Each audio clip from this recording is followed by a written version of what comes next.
Film today நேயர்கள் அனைவருக்கும் வணக்கம். அல்லு அர்ஜுன் அதிரடி.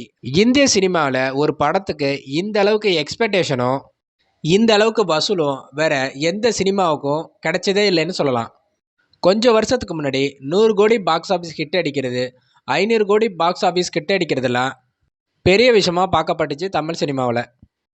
அதே மாதிரி தான் இந்திய சினிமாவில் 1000 கோடி ரூபா வசூல் பண்ணுறது எல்லாமே பெரிய ஆச்சரியமாக பார்த்தாங்க இந்திய சினிமாவில். ஆனால் இந்த 2-3 வருஷத்தில் 1000 கோடி வசூல் எல்லாம் அசால்ட்டாக அடிச்சுட்டு வருது மற்ற படங்கள். அதுவும் சவுத் இண்டஸ்ட்ரியிலேருந்து ஒரு படம் கிட்டத்தட்ட 1000 கோடி ரூபாய்க்கு மேலே வசூல் செய்கிறதெல்லாம் பெரிய ஆச்சரியமாகவே பார்க்கப்பட்டுச்சு. அதுக்கு எல்லாமே ஒரு எண்டு கார்டு போடுறதா ராஜமௌலி டைரக்ஷனில் பிரபாஸ் நடித்து 2015 வெளிவந்த படம் தான் பாகுபலி 1. இந்த படத்தோட கலெக்ஷன் கிட்டத்தட்ட 500 கோடி ரூபான்னு சொல்லலாம். மக்கள் பாகுபலிக்கு கொடுத்த வரவேற்பை பார்த்து தான் பாகுபலி பார்ட் 2 2017 ரிலீஸ் ஆகி கிட்டத்தட்ட 1800 கோடி ரூபா வரைக்கும் வசூல் செஞ்சுருக்கு. அதுக்கப்புறம் ராஜமௌலி எடுத்த படம் தான் RRR. இந்த படமும் கிட்டத்தட்ட 1500 கோடி ரூபாய்க்கு மேலே வசூல் செஞ்சுருக்கு. இப்படி தெலுங்கு இண்டஸ்ட்ரியில் ராஜமௌலி டைரக்ஷனில் வந்த 2 படமுமே கிட்டத்தட்ட 1500 கோடி ரூபாய்க்கு மேலே வசூல் செஞ்சு ரெக்கார்டு படைச்சிருந்துச்சு. இந்த ரெக்கார்டெல்லாம் முறியடிக்கிற மாதிரி தான் அதே தெலுங்கு இண்டஸ்ட்ரியில் சுகுமார் டைரக்ட் பண்ண அல்லு அர்ஜுன் நடித்த படம் தான் புஷ்பா பார்ட் 1 பொறுத்த வரைக்கும் கிட்டத்தட்ட 800 கோடி ரூபாய் வரைக்கும் வசூல் செஞ்சதா சொல்லப்படுது. ஒரு கமர்ஷியல் படத்துக்கு இந்த அளவுக்கு வரவேற்பா அப்படின்னு சொல்லிட்டு டைரக்டர் சுகுமார் என்ன பண்ணிட்டார்னா, புஷ்பா பார்ட் 2 படத்தை போன வருஷம் 2024 பார்ட் 2 ரிலீஸ் பண்ணியிருந்தாரு. இந்த படம் கிட்டத்தட்ட 33 நாளாக தியேட்டரில் வெற்றிகரமாக ஓடிட்டு இருக்குன்னே சொல்லலாம். இந்த படத்தோட எவ்வளவுன்னு தெரியுமா? கிட்டத்தட்ட 1800 கோடி ரூபாய். 400 கோடி பட்ஜெட்டில் தயாரான இந்த படம் கிட்டத்தட்ட 1800 கோடி ரூபாய், அதுவும் 33 நாள்லேயே கலெக்ஷன் பண்ணியிருக்கு. இந்தியாவில் மட்டும் கிட்டத்தட்ட 1400 கோடி ரூபாய் வசூல் செஞ்சுருக்கு.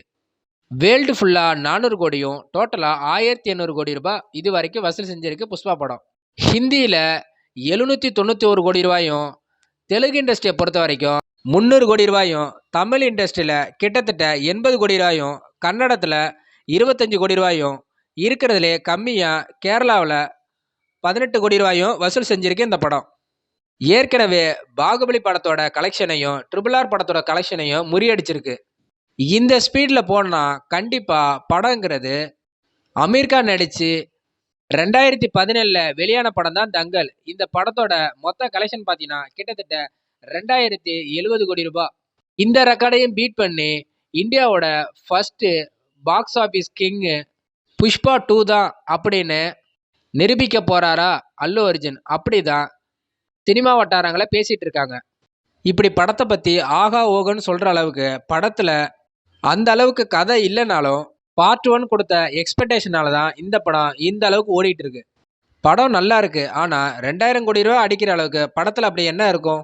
வழக்கமாக கமர்ஷியல் படங்களில் வரா மாதிரி ஒரு 2 ஐட்டம் சாங்கு, 4 ஃபைட்டு, அங்கங்கே கொஞ்சம் நடிப்பு, லைட்டாக எமோஷனல் அப்படின்னு சொல்லிட்டு தான் படம் இருக்குது. இந்த படம் கிட்டத்தட்ட 1500 கோடி ரூபாய்க்கு மேலே வசூல் செய்கிறதுக்கு காரணமாக என்ன சொல்லப்படுதுன்னு பார்த்தீங்கன்னா, படத்தோட ப்ரொமோஷன் மட்டும் இல்லாமல் டிசம்பர் 4ஆம் தேதி இந்த படம் ஆந்திராவில் ரிலீஸ் ஆகும்போது இந்த படத்தை பார்க்க வந்த ஒரே ஃபேமிலியை சேர்ந்த அம்மாவும் பையனும் கூட்ட நெரிசலில் சிக்கி அம்மா அதே இடத்துல பலியாறாங்க. அந்த பையனுக்கும் கிட்டத்தட்ட மேஜர் இஷ்யூன்னே சொல்லலாம். இப்படி அந்த ரசிகரோட ஃபேமிலியில் ஒருத்தவங்க இறந்து போகிறதுக்கு மெயின் காரணமாக பேசப்பட்டது பார்த்தீங்கன்னா, அல்லு அர்ஜுன் எந்தவித அறிவிப்பும் இல்லாமல் திடீர்னு அந்த தியேட்டருக்கு வந்தது தான். அதனால் அதிகமான கூட்டத்தில் சிக்கி தான் இப்படி அவங்க அம்மா உயிர் போயிருக்கு. அந்த பையனுக்கும் கிட்டத்தட்ட மேஜர் இஷ்யூன்னே சொல்கிறாங்க. இதுக்கப்புறம் அடுத்தடுத்தா நடந்த நியூஸ் தான் படத்தோட ப்ரொமோஷன் லெவலையே தாண்டி இருந்துச்சுன்னே சொல்லலாம். அடுத்த 2 நாள்லேயே அல்லு அர்ஜுனை லோக்கல் போலீஸ் ஸ்டேஷன்ல இருந்து அவர் வீட்டிலே போயிட்டு கைது பண்ணதும் சாயந்தரத்துக்குள்ளேயே அவருக்கு பெயில் கிடைச்சது தான் உச்சக்கட்ட நடிப்பு. அதுக்கப்புறம் இந்த படத்தை பற்றி ஆந்திர சிஎம்மும் அந்த படம் பார்க்க வந்து செத்து போன அந்த ஃபேமிலிக்கு அல்லு அர்ஜுன் என்ன சொல்ல போகிறான்னு சொன்னது தான் கிட்டத்தட்ட ஒரு 2 வீக்ஸாகவே வைரலாக போயிட்டு இருந்துச்சு. அந்த குடும்பத்துக்கு காம்பன்சேட் பண்ணுறதா அல்லு அர்ஜுன் சைடில் இருந்து கிட்டத்தட்ட 1 கோடி ரூபாய் கொடுத்துருந்தாங்க. எப்படியோ இந்த நியூஸு சுமூகமாக முடிஞ்சாலும் போன உயிர் திரும்ப வரவா போகுது? இந்த நியூஸில் அடுத்ததான் அந்த பையனுக்கு என்ன ஆக போகுது? அந்த பையன் ஒருவேளை இறந்துட்டா கண்டிப்பா அல்லு அர்ஜுன் கைதாக நிறைய வாய்ப்பு இருக்கு அப்படின்னு நியூஸும் அடுக்கடுக்கா பரவ ஆரம்பிச்சிச்சு. இப்போ அந்த பையன் ஓரளவுக்கு ரெக்கவர் ஆயிட்டதாகவும், அது மட்டும் இல்லாம அல்லு அர்ஜுன் அந்த பையனை நேர்ல போய் பார்க்கறதாவும் நியூஸ் பரவி இருந்துச்சு. இந்த நியூஸ் கேட்டதும் போலீஸ் சைட்லேருந்து என்ன சொல்லிட்டாங்கன்னா, இப்போ நீங்க போகக்கூடாது. இப்படி நீங்க அந்த பையனை பார்க்குற மாரி இருந்தா, எந்த அறிவிப்பும் இல்லாம போய் பார்த்துட்டு வந்துருங்க.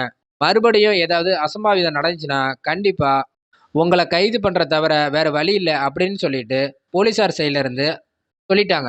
படம் ரிலீஸ் ஆகி கிட்டத்தட்ட 1 வீக் கூட ஆகல. அதுக்குள்ள படத்த பத்தின இவ்வளோ நியூஸ் வெளியில வந்தா, பார்க்குற ஜனங்கள என்ன நெனைப்பாங்க? படம் அந்த அளவுக்கு நல்லா இருக்கு போல அப்படின்னு சொல்லிட்டு நெறைய ஆடியன்ஸ் வந்ததால தான் இந்த கலெக்ஷன்னு சொல்லப்படுது. அது மட்டும் இல்லாம படம் பார்க்க வந்து இந்த மாரி ஒரு பொண்ணு செத்து போனது இது எல்லாமே ஒருவேளை ப்ரமோஷனுக்காக இருக்குமோ? அதையும் ஒரு லெவலுக்கு தாண்டி அல்லு அர்ஜுன் காலையில கைதாகி ஈவினிங் பெயில் வாங்குறதெல்லாம் கண்டிப்பா படத்தோட ப்ரமோஷனுக்காக தான்ப்பா இருக்கும் அப்படின்னு சொல்லி நிரூபிக்கிற மாதிரி தான் இருந்துச்சு நடக்கிற நியூஸ் எல்லாமே. இப்போ படத்தை பற்றின அப்டேட் என்னன்னா, கிட்டத்தட்ட 33 நாளுக்கு அப்புறம் மண்டேல இருந்து புஷ்பா படத்தோட வசூலுங்கிறது கம்மியாக தான் வந்திருக்கு. இந்த நிலமையில போனால் தங்கல் படத்தோட ரெக்கார்டை கண்டிப்பாக புஷ்பாவால் முறியடிக்க முடியாது. இதை மனசில் வச்சுக்கிட்டு புஷ்பா படத்தோட டீம் என்ன பண்ணிட்டாங்கன்னா, படம் ஏற்கனவே 3 ஹவர்ஸ் 20 மினிட்ஸ் ஓடிட்டு இருக்கு. படத்தோட அன்கட் வெர்ஷனையும் சேர்த்து படம் 3 மணி நேரம் 40 நிமிஷமா மறுபடியும் ஜனவரி 10ஆம் தேதி ரிலீஸ் பண்ணுறோம் அப்படின்னு சொல்லியிருக்காங்க. ஏப்பா பார்த்த படத்தையே எத்தனை தடவை பார்க்கறது அப்படின்னு ஆடியன்ஸ் ஃபீல் பண்ணாலும் அந்த 20 மினிட்ஸ் அன்கட் வெர்ஷனில் என்னென்ன இருக்கும் அப்படிங்கிறதா சஸ்பென்ஸு. இதை வச்சு பார்த்தீங்கன்னா கிட்டத்தட்ட புஷ்பா 2 படம் 1800 கோடி ரூபாய் வசூல் செஞ்சுருக்கு. பொங்கல் ஹாலிடே வச்சு தான் கணக்கு பண்ணி படத்தை ரிலீஸ் பண்ணுறாங்க. பொங்கல் ஹாலிடேவை கணக்கில் வச்சு தான், அதாவது சங்கராந்தி லீவ் டேஸை கணக்கில் வச்சு தான் அந்த அன்கட் வெர்ஷனை படத்தில் ஆட் பண்ணி 10ஆம் தேதி மறுபடியும் ரீரிலீஸ் மாதிரி ஆகுது. அப்படி பார்த்தா இவங்களோட டார்கெட்டு தங்கல் படத்தோட டார்கெட்டை கண்டிப்பாக முடிச்சு இந்திய சினிமாவில் பாக்ஸ் ஆஃபீஸோட கிங்கு அல்லு அர்ஜுன் தான் அப்படின்னு ரெக்கார்டை ஏற்படுத்துறதுக்கு தான் இந்த மாதிரிலாம் பண்ணிட்டு இருக்காங்க. பொறுத்திருந்து பார்ப்போம் அல்லு அர்ஜுன் புஷ்பா படம் அமீர் கானோட தங்கல் படத்தோட ரெக்கார்டை முறியடிக்குதான்னு. மேலும் சினிமா பற்றின அப்டேட்டை தெரிஞ்சுக்க ஃபிலிம் டுடே சேனலை மறக்காமல் ஃபாலோ பண்ணிக்கோங்க. நன்றி.